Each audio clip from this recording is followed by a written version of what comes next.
Hello everybody, I'm Jason Martin from EMI. I just have a few tech tips here for you on how to set your gas pressure on your gas shocks. We sell very many different kinds of gas shocks in the sprint car world. There's two in particular that are the most common.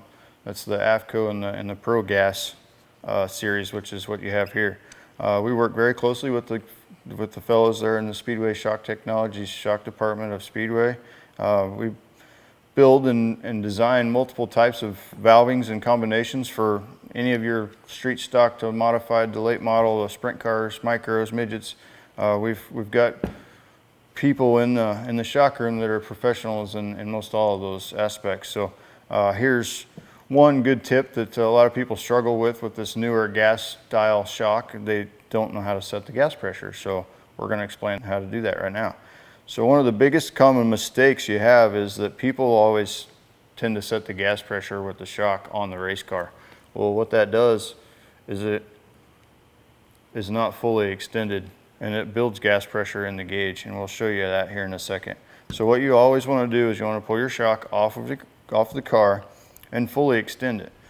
Well, most of the time these shocks have a lot of rebound to them, so they don't want to pull out. So if you push that thing down, it doesn't exactly pull itself all the way out. So what you want to do is back the rebound off all the way. And so you can see the shock is extending itself. And the more gas pressure you have in the shock, the more it's going to extend itself.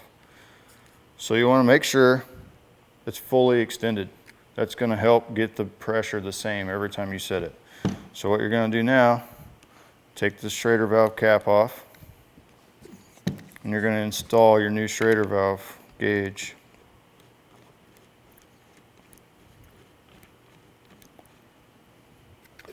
Okay, so now we have our gauge installed, and you want to screw in the valve to check the pressure. There's your pressure. Check it. It's got 30 pounds of gas pressure right now. So to prove my point earlier is if you take and set your shock to where the shock is compressed a little bit, we're almost 40 pounds of pressure right there. So you don't ever know exactly how much your shock is compressed, so you always want to set it whenever it's fully extended so that you know you're setting it the same pressure all the time. So there we go, we have it fully extended, same pressure. So we're going to air that up with nitrogen if you decide you want to add 50 pounds or 30 pounds. And you'll have to get with your shock manufacturer to figure out exactly what kind of pressure you need. But to do that, you just need to use nitrogen again. Give it a little squirt. And you're going to adjust it by just simply letting some air out. So we're back down to 30 pounds. Now one of the other keys is you don't want to remove the gas gauge until you release the needle. So now we've got the needle released, and it won't let all that air out now. So you crack it open and you hear just barely a sip of air come out, so there was not enough to make a big difference. So now you're confident that you've got 30 psi in your shock and you're not inconsistent with your setup every time you go and check your gas pressure. Now, next question a lot of people have is how often do I need to check my gas pressure in my shocks? It's just typical maintenance. It's normal to just check them every time you race, every night.